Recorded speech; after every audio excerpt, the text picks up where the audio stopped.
नमस्कार मित्रों, मैं यशगिरी गोस्वामी आप सबका इस ऑनलाइन क्लासों में हार्दिक स्वागत और अभिनंदन करता हूं।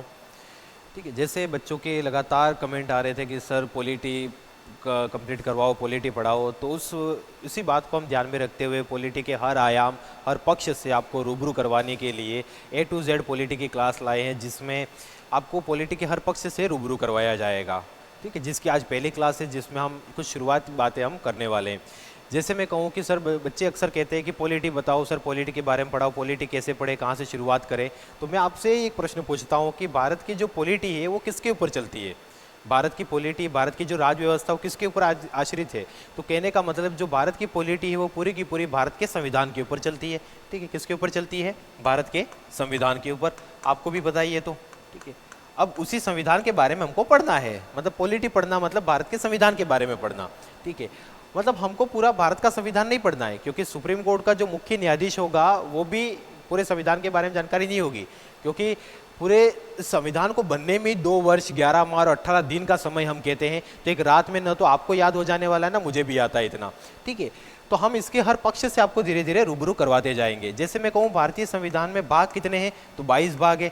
उसके बाद मैं आपसे अगर पूछूं सर इसमें अनुच्छेद कितने हैं, तो आप कहोगे 395 सर अनुच्छेद है। ठीक है, और इसमें अनुसूचियां कितनी हैं, तो अनुसूचियों की अगर बात करें हम तो अनुसूचियां 12 हैं। ठीक है, मूल संविधान में 8 अनुसूचियां थी। मूल देखो, मैं जब आपसे कहूं कि मूल संविधान, तो मूल संविधान का एक आज गांठ बांध लेना कि मूल संविधान का मतलब मैं कब की बात कर रहा हूं? 26 जनवरी 1950 की, जब हमारा संविधान लागू हुआ था। 26 जनवरी 1950 मतलब ये मूल संविधान कहलाता है, क्योंकि लागू हुआ उस संविधान के बाद उसमें अनेक सारे परिवर्तन भी हुए, तो उन परिवर्तनों को हम बाद में जोड़े गए प्रावधान कहते हैं, जबकि हम मूल संविधान मतलब 26 जनवरी 1950 की बात करेंगे। तो संविधान जो हमारी पॉलिटी है वो किसके ऊपर चलती है? संविधान के ऊपर, जिस संविधान के हमारे करीबन 22 भाग है, और इन 22 भागों को हमने 395 अनुच्छेदों में बांटा है, और इन 22 भागों के अलावा 12 अनुसूचियां भी हैं। ठीक है, तो आज हम इन 22 भागों के ऊपर ही चर्चा करेंगे कि आखिरकार किस भाग के अंदर क्या प्रावधान है। जैसे मैं कह दूं कंपटीशन एग्जाम में आपका टॉपिक है राज्यपाल दे दिया है, एक सुप्रीम कोर्ट दे दिया है, तो आपको ये पता होना चाहिए कि सुप्रीम कोर्ट भारत के संविधान के कौन से भाग में आता है। भाई हमको ये पता होगा तो उसी भाग के ऊपर हम फोकस करें। क्यों हम सुप्रीम कोर्ट के बारे में भारतीय संविधान का भाग 5 बताता है और हम क्यों जबरदस्ती भाग 6 को पढ़े? ठीक है, तो एक सिलेबस के अकॉर्डिंग एक चीजों को समझने के लिए आपको इन भागों के बारे में जानकारी होनी चाहिए। तो इसी को लेकर हम सबसे पहले बात करेंगे भारतीय संविधान के भाग 1 के बारे में। देखो, पूरे 22 भाग आपको नहीं पढ़ने हैं। ठीक है, पूरे 22 भागों से कभी क्वेश्चन कभी कंपटीशन एग्जाम में नहीं आते। आपको केवल उन भागों के ऊपर ही ध्यान रखना है जिस भाग से कंपटीशन एग्जाम में अक्सर क्वेश्चन बनते हैं। ठीक है, तो इसको लेकर अगर हम बात करें तो भारतीय संविधान के शुरुआत के जो 10 भाग है वो आपके दिमाग में होने चाहिए। उसके बाद के कुछ एक महत्वपूर्ण भाग मैं आपको लिखवा दूंगा। भाग 1 के अंदर संघ व उसके राज्य क्षेत्र का उल्लेख है।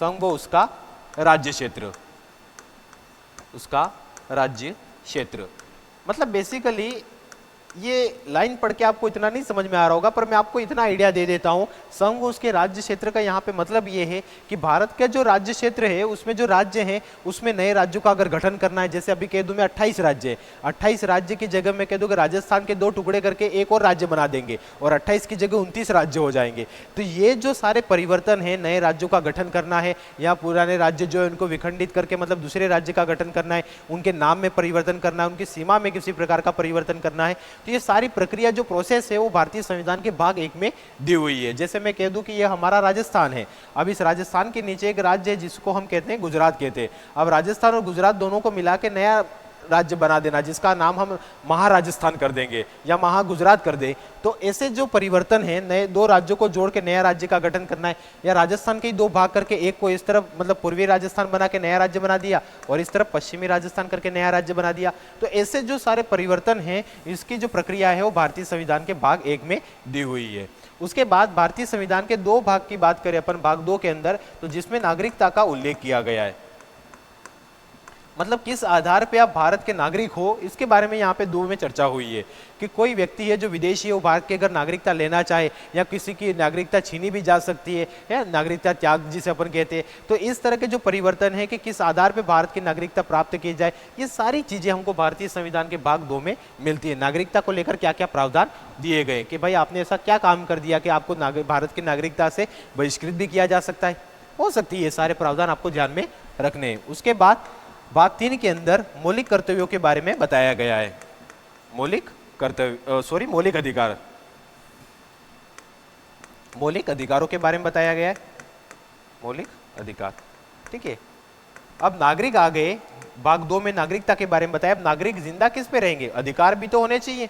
ठीक है, तो बेसिकली हमारे संविधान में जब मूल संविधान 26 जनवरी 1950 को बना था, उस समय 7 मौलिक अधिकार थे, लेकिन बाद में 44वें संविधान संशोधन जब मोरारजी देसाई की सरकार आई, उस समय इन्होंने एक संपत्ति के जो अधिकार था उसको हटा दिया था, और अब फिलहाल कितने हैं, तो 6 मौलिक अधिकार हैं। आपको ध्यान में रखना है ये बात। ठीक है, ये संपत्ति का अधिकार क्यों हटाया, इसको लेकर भी एक बड़ी क्लास अलग से हो सकती है, तो हम धीरे धीरे सारे पक्षों को कवर करते जाएंगे।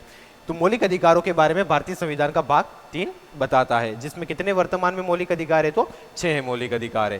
ठीक है, उसके बाद भाग 4 के अंदर नीति निर्देशक तत्वों के बारे में बताया गया है। Directive principle of state policy जिसे हम कहते हैं, नीति निर्देशक तत्व। नीति निर्देशक तत्व, सर ये नीति निर्देशक तत्व क्या होता है? ठीक है, तो आपके जैसे मैं कहूँ कि भारत जब आज़ाद हुआ था 15 अगस्त 1947, 26 जनवरी 1950 को भारत का संविधान जब बना था, उस समय भारत के सामने विपरीत परिस्थितियां थी। भारत का विभाजन हुआ था धर्म के आधार पे, है ना, पाकिस्तान करके नए देश का गठन हुआ था उसी समय, और उसी समय राज्यों की मांग भी चल रही थी। राज्य पुनर्गठन आयोग के द्वारा जो सिफारिशें बताई, उससे पहले भाषा के आधार पे हर जगह हिंसक विद्रोह भी हो रहे थे। उस समय भारत शुरुआत में आज़ाद हुआ था, अंग्रेज़ों का गुलाम रहा था। तो ऐसी कंडीशन में भारत के पास उस समय उतने रिसोर्सेज, संसाधन थे नहीं, या उतने विकसित राष्ट्र की श्रेणी में नहीं था उस समय भारत कि ये अपने नागरिकों के लिए ऐसे कुछ प्रावधान बना सके। जैसे मैं कहूँ कि नीति निर्देशक तत्वों के अंदर बहुत अच्छी चीज़ें भी दी हुई है। जैसे मैं कहूँ कि यहाँ पे राज्य सबको रोजगार देगा, ऐसे प्रावधान भी यहाँ पे लिखे हुए हैं। राज्य रोजगार देगा, जैसे आज अगर इसको अगर मौलिक अधिकार बना दे, नीति निर्देशक तत्वों में ये बात लिखी हुई है कि राज्य रोजगार देगा सबको। अभी क्या होता है कि 10,000 की वैकेंसी है और 10 लाख तो फॉर्म भरे जाते हैं, मतलब 9,90,000 लोग तो घर पे ही बैठने वाले। समझ रहे बात को? तो कहने का मतलब वो 9,90,000 सरकार के सामने परेशानी नहीं खड़ी कर दे। इसीलिए ये जो रोजगार जैसी बातें हैं, ये जो आदर्श बातें हैं इसके अंदर नीति निर्देशक तत्वों में, कि अगर हमारी सरकार कभी भविष्य में सक्षम हुई तो इन बातों को यहाँ से निकाल के मौलिक अधिकारों में बदला जा सकता है। जैसे मैं कहूँ कि 6 से लगा के 14 वर्ष को निःशुल्क व अनिवार्य शिक्षा देना आज मौलिक अधिकार है, पर शुरुआत में ये नीति निर्देशक तत्वों के अंदर लिखा हुआ था, जिसको अटल बिहारी वाजपेयी जी ने अलग से जोड़ के मौलिक अधिकारों के अंदर उसका उल्लेख भी किया। ठीक है, तो इसके अंदर आदर्श बातें हैं। कभी हमारी सरकार जैसे जैसे सक्षम होती जाएगी, यहाँ से वो बातें निकाल के कानूनी प्रावधान किए जाएंगे उसको लेकर, या फिर उसको मौलिक अधिकारों में भी डाला जा सकता है। तो नीति निर्देशक तत्वों में बेसिकली आपको यही बात ध्यान में रखनी है, इसके अंदर आदर्श बातें लिखी हुई है। जिसके बाद हम भारतीय संविधान के भाग 4A के अंदर जाएंगे। देखो, आपको कभी भी अंग्रेजी के अल्फ़ाबेट्स अगर मिले, किसी भी भाग के पीछे ABCD अगर मिलती है, तो अब मान के चलना ABCD जहाँ पे होगी वो मूल संविधान का हिस्सा नहीं है। मूल संविधान मतलब 26 जनवरी 1950 की बात कर रहा हूं मैं, मूल संविधान का हिस्सा नहीं होगी। तो आपके दिमाग में ये प्रश्न आ रहा होगा कि सर क्या, तो फिर आपने भाग 4A लिखा है तो ये क्या मूल संविधान का हिस्सा नहीं था? बिल्कुल, ये मूल संविधान का हिस्सा नहीं था। ये कब जोड़ा गया, तो आपको इतना आइडिया दे देता हूँ, 1976 में इंदिरा गांधी की सरकार के द्वारा 42वां संविधान संशोधन किया, उस समय ये प्रावधान जोड़े गए थे। ठीक है, और इसमें क्या है सर, तो इसमें मौलिक कर्तव्यों के बारे में दिया हुआ है। हमारे जो मौलिक कर्तव्य हैं, मौलिक कर्तव्य उसके बारे में बताया गया है। ठीक है, और कितने मौलिक कर्तव्य हैं, तो 11 मौलिक कर्तव्य है। जब इसको जोड़ा गया था 1976 में, तब हमारे सामने 10 मौलिक कर्तव्य थे। बाद में अटल बिहारी वाजपेयी जी की सरकार ने 2002 में 86वें संविधान संशोधन करके 11वां मौलिक कर्तव्य एक और जोड़ दिया, जिसके अंदर अभिभावकों के लिए प्रावधान थे कि अभिभावक अपने बच्चे को शिक्षा दिलवाए। ठीक है, तो 4A के अंदर मौलिक कर्तव्यों के बारे में दिया हुआ है। तो ठीक है, तो आपके दिमाग में एक पिक्चर यहाँ पे बताने का उद्देश्य मेरा यही था कि जहाँ पे आपको अंग्रेजी के अगर अल्फ़ाबेट्स मिलते हैं तो वो मूल संविधान का हिस्सा नहीं है, ये ध्यान में रखना। ठीक है, उसके बाद भारतीय संविधान के भाग 5 की अगर बात करें तो उसके अंदर केंद्र सरकार के बारे में बताया गया है। केंद्र सरकार मतलब केंद्र का जो बॉडी स्ट्रक्चर है उसके बारे में अगर आपको पढ़ना है, जैसे मैं कहूँ केंद्र के अंदर कौन आता है, राज्यपाल तो आता नहीं है, राष्ट्रपति है, उपराष्ट्रपति है, प्रधानमंत्री है, सुप्रीम कोर्ट है, अटॉर्नी जनरल है, कंट्रोल एंड ऑडिटर जनरल है। मतलब केंद्र के जो बॉडी स्ट्रक्चर है, मतलब आपको संसद के बारे में पढ़ना है, लोकसभा के बारे में जिज्ञासा है, राज्यसभा के बारे में पढ़ने की जिज्ञासा है, तो ये सारी चीजें जो हैं वो भारतीय संविधान के भाग 5 के अंदर। ये भारतीय संविधान का सबसे बड़ा भाग है, जिसमें अनुच्छेद 52 से लगाकर 151 तक अनुच्छेद आते हैं, करीबन 99 अनुच्छेद इसके अंदर आते हैं। आपको ये जानकारी रखनी भी चाहिए। तो केंद्र सरकार के बारे में भारतीय संविधान का भाग 5 बताता है। उसके बाद भाग 6 के अंदर अगर जाए तो राज्य सरकार के बारे में बताया गया है। राज्य सरकार के बारे में। मतलब आपको राज्य लेवल का जो प्रशासन है उसके बारे में अगर आपको पढ़ना है तो उसके लिए आपको भारतीय संविधान का भाग 6 देखना होगा, क्योंकि अगर आपके सिलेबस में जैसे मैं कहूँ कि राज्यपाल दिया हुआ है, ठीक है, आपके सिलेबस में राज्यपाल अगर दिया हुआ है तो आपको भारतीय संविधान का भाग 5 नहीं देखना, उस समय आपको भारतीय संविधान का भाग 6 देखना होगा। जैसे मैं कहूँ राज्यपाल के बारे में पढ़ना है, मुख्यमंत्री के बारे में पढ़ना है, हाईकोर्ट के बारे में पढ़ना है, विधानमंडल के बारे में पढ़ना है, तो ये सारी चीजें आपको जानकारी भारतीय संविधान का भाग 6 देंगी। ये भी भारतीय संविधान का काफी बड़ा भाग है, जिसमें अनुच्छेद 152 से लगाकर 237 तक अनुच्छेद आते हैं, ठीक है। तो ये दोनों भाग भारतीय संविधान के सबसे बड़ा भाग है, मतलब आधा संविधान इन दोनों भागों में ही आ जाता है, ठीक है। तो इसमें केंद्र सरकार के बारे में, इसमें राज्य सरकार के बारे में। जैसे मैं कहूँ कि आपको राज्य सरकार के बारे में कभी पढ़ने का मौका मिला या सिलेबस में आपके राज्य सरकार है, तो अब भाग 5 को देखना ही नहीं, आपको भाग 6 को ही देखना उस समय, ठीक है। उसके बाद हम सीधे भाग 8 की बात करेंगे, क्योंकि 7 के अंदर वर्तमान में खाली पड़ा और उस भाग में कोई उल्लेख है भी नहीं, ठीक है। तो 8 की अगर बात करें तो उसके अंदर केंद्र शासित प्रदेशों के प्रशासन के बारे में बताया, केंद्र शासित क्षेत्रों के बारे में, केंद्र शासित क्षेत्र, ठीक है। देखो एक सीक्वेंस चलता है, एक हायरार्की है, आप समझना। भाग 5 में केंद्र सरकार है, 6 के अंदर राज्य सरकार है, 7 खाली है, तो 8 के अंदर केंद्र शासित प्रदेशों के बारे में बताया। अब केंद्र सरकार, राज्य सरकार और केंद्र शासित प्रदेश तीनों आ गए, अब क्या बचता है? तो उसके लेवल से भी नीचे स्थानीय स्तर की जो सरकार है, 9 के अंदर पंचायतों के बारे में बताया है, 9 के अंदर पंचायतों का उल्लेख है, और 9A के अंदर नगर पालिकाओं के बारे में बताया है, ठीक है, नगर पालिकाओं के बारे में बताया गया है। मतलब आपको कभी जिज्ञासा होगी कि हमारे गांव का सरपंच कैसे बनता है, सरपंच के क्या कार्य हैं, सरपंच मतलब पंचायत की कब कब बैठकें होती है, किस आधार पे अगर सरपंच को हम हटा सकते हैं, ये सारे प्रावधान अगर हमको देखने हैं, हमारे सरपंच के बारे में पढ़ना है, ग्राम पंचायत के बारे में पढ़ना है, तो भारतीय संविधान का भाग 9 देखोगे। आपको अगर कभी हो गया कि मुझे नगर पालिका और नगर परिषद और नगर निगम के बारे में पढ़ना है, महापौर मेयर कैसे बनते हैं, क्या चीजें हैं, तो इसके लिए आपको भारतीय संविधान का भाग 9A देखना है। ऐसा नहीं कि मुझे तो नगर पालिका के बारे में पढ़ना है और मैं तो भारतीय संविधान का भाग 9 देख रहा हूँ, ठीक है। जिस भाग में जो प्रावधान है उसी के बारे में आप जानकारी रखो, तो वहां पे आपको कंफ्यूजन नहीं होगा, समझने में चीजें आसान होंगी। उसके बाद भारतीय संविधान के भाग 10 के अंदर अनुसूचित व जनजातीय क्षेत्रों के बारे में बताया गया है, अनुसूचित व जनजातीय क्षेत्रों के बारे में बताया गया है, जनजातीय क्षेत्र, ठीक है,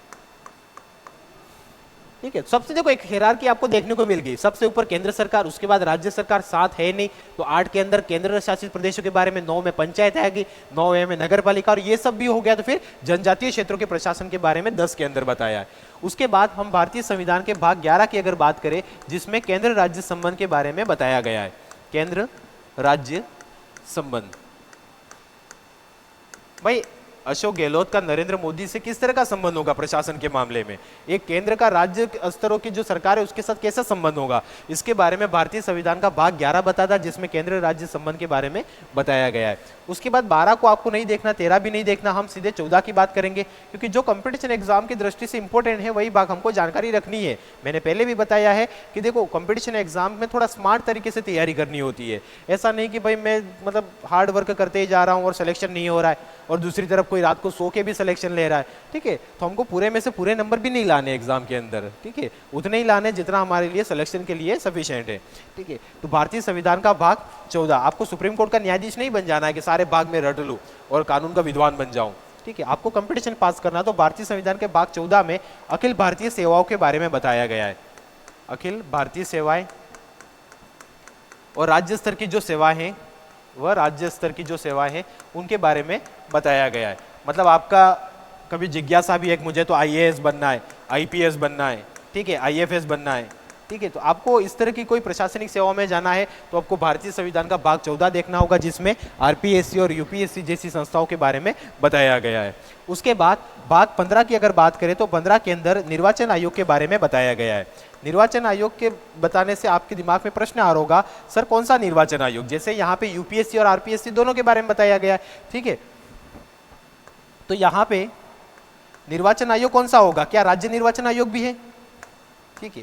तो आपको मैं एक बात बता दूं, जैसे मैं आपसे ही पूछूं कि राज्यों के अंदर मुख्यमंत्री या विधानसभा के चुनाव कौन करवाता है? तो आप कहोगे कि सर राज्य में चुनाव होते तो राज्य निर्वाचन आयोग करवाता होगा, लेकिन ऐसा नहीं है। एग्जामिनर यहीं पे मतलब जो पेपर सेटर होता है वो इसी तरह से कंफ्यूजन करता है कि राज्य निर्वाचन आयोग नहीं करता, वहां पे केवल केंद्रीय निर्वाचन आयोग चुनाव करवाता है विधानसभाओं के, ठीक है। तो कहने का मतलब राज्य निर्वाचन आयोग का काम क्या है फिर? तो राज्य निर्वाचन आयोग केवल पंचायत और नगर पालिकाओं के चुनाव करवाता है, इसीलिए राज्य निर्वाचन आयोग का उल्लेख भी कहां पे होगा? इसी भारतीय संविधान के भाग 9 व 9A के अंदर राज्य निर्वाचन आयोग के बारे में बताया गया है। बाकी 15 के अंदर केवल एक ही आयोग का उल्लेख है जिसे हम कहते हैं केंद्रीय निर्वाचन आयोग। क्लियर? उसके बाद 16 को आपको ध्यान में नहीं रखना है, 17 की सीधी बात करेंगे जिसमें राजभाषा के बारे में बताया गया है, राजभाषा, ठीक है। उसके बाद 18 के अंदर आपातकाल के बारे में बताया गया है, आपातकाल, आपातकालीन प्रावधान। बेसिकली मैं आपको हाथों हाथ ये बता देता हूँ कि आपातकाल कितने प्रकार के होते हैं। तो 3 टाइप के होते हैं, एक तो 352 में उल्लेख मिलता है, एक 356 के अंदर मिलता है और एक 360 के अंदर मिलता है। 360 वाला जो आपातकाल है जिसे हम वित्तीय आपातकाल कहते हैं, 356 वाला जिसे हम कहते हैं राष्ट्रपति शासन कहते हैं, ठीक है। और जो 352 के द्वारा लगता है जिसे हम राष्ट्रीय आपातकाल कहते हैं, राष्ट्रीय आपातकाल, नेशनल इमरजेंसी जिसे हम कहते हैं, ठीक है। तो 3 प्रकार के आपातकाल है, 352, 356 और 360, ठीक है। तो उसके बारे में यहाँ पे प्रावधान दिए हुए। अगर आपको कभी जिज्ञासा हो कि राष्ट्रीय आपातकाल में क्या क्या हो सकता है भाई, है ना, क्या क्या सरकारों के पास पावर आ जाती है, ठीक है, नागरिकों के कौन कौन से अधिकार छीन लिए जा सकते हैं, तो ये आपको भारतीय संविधान का भाग 18 देखना होगा। उसके बाद भारतीय संविधान के भाग 20 की बात करेंगे सीधा, जिसमें संविधान संशोधन के बारे में बताया गया है, संविधान संशोधन के बारे में बताया गया है। और इस भारतीय संविधान के भाग 20 के अंदर संविधान संशोधन है और इसमें केवल एक ही अनुच्छेद आता है जिसको हम अनुच्छेद 368 के नाम से जानते हैं। तो आप ध्यान में रखना कि भारतीय संविधान के भाग 20 में संविधान संशोधन है या अनुच्छेद 368 के अंदर संविधान संशोधन के बारे में बताया गया है। उसके बाद भारतीय संविधान का भाग 21 और 22 दो बचते हैं, उसमें भी ऐसे कुछ प्रावधान हैं जिनको आपको ध्यान में रखना है। आपको थोड़ा बहुत जिज्ञासा मैं आइडिया दे देता हूँ कि भारतीय संविधान का जो भाग 22 है जिसमें भारत के संविधान का क्या नाम है इसके बारे में बताया गया है। जैसे मैं आपसे पूछ लूं कि भारत के संविधान का क्या नाम है, तो आप खुद सोच में पड़ जाओगे सर भारत के संविधान का क्या नाम है। बिल्कुल, भारत के संविधान का एक नाम है और वो नाम भी कहां पे लिखा हुआ है? भारतीय संविधान के भाग 22 के अंदर लिखा हुआ है। उसके अंदर लिखा हुआ कि भारत का संविधान। आ रही बात समझ में? भारत के संविधान का नाम क्या है? भारत का संविधान। हिंदुस्तान का संविधान ऐसा कुछ लिखा हुआ नहीं है, ठीक है। तो आपको ये जानकारी रखनी है जो भाग 22 के अंदर लिखा हुआ है। लेकिन जो इंपॉर्टेंट भाग है वो करीबन 20 तक है, ठीक है। तो 20 में संविधान संशोधन है, 18 में आपातकाल के बारे में। कितने आपातकाल है? तो 3 आपातकाल है, राष्ट्रीय आपातकाल, राष्ट्रपति शासन और वित्तीय आपातकाल। उसके बाद 17 के अंदर राजभाषा के बारे में बताया गया है, ठीक है। 15 के अंदर निर्वाचन आयोग। निर्वाचन आयोग कौन सा? केंद्रीय निर्वाचन आयोग, राज्य निर्वाचन आयोग का उल्लेख नहीं है। उसके बाद 14 के अंदर अखिल भारतीय सेवाएं के बारे में, IAS IPS वगैरह और राज्यों की सेवाओं के बारे में बताया। 11 के अंदर केंद्र राज्य संबंध के बारे में बताया गया। 10 के अंदर अनुसूचित जनजातीय क्षेत्रों के प्रशासन के बारे में बताया गया। उसके बाद आप यहाँ पे 9A के अंदर नगर पालिका है, 9 में पंचायत है जिसके अंदर राज्य निर्वाचन आयोग भी लिखा हुआ है। उसके बाद 8 के अंदर केंद्र शासित प्रदेशों के बारे में बताया है। 6 के अंदर राज्य सरकार है और 5 के अंदर केंद्र सरकार और 4A के अंदर मौलिक कर्तव्य हैं। मौलिक कर्तव्य कितने हैं? 11 हैं, ठीक है। आप इस वीडियो को बार बार रिपीटेशन भी करते देख के समझने की कोशिश करें, ठीक है। 4 के अंदर नीति निर्देशक तत्व। नीति निर्देशक तत्व क्या है? तो आदर्श बातें हैं। और 3 के अंदर मौलिक अधिकार है। मौलिक अधिकार कितने हैं? तो 6 मौलिक अधिकार है। नागरिकता को लेकर भाग 2 के अंदर बताया है और 1 के अंदर संघ व उसके राज्य क्षेत्रों के बारे में बताया है। तो बेसिकली आपको इन भागों के बारे में जानकारी रखनी है। आपके कंपटीशन एग्जाम में यहाँ से क्वेश्चन रूबरू होंगे। अगली क्लास में हम अनुसूचियों के बारे में चर्चा करेंगे। तब तक के लिए आप इन वीडियो को देखें और समझने की कोशिश करें। Thank you.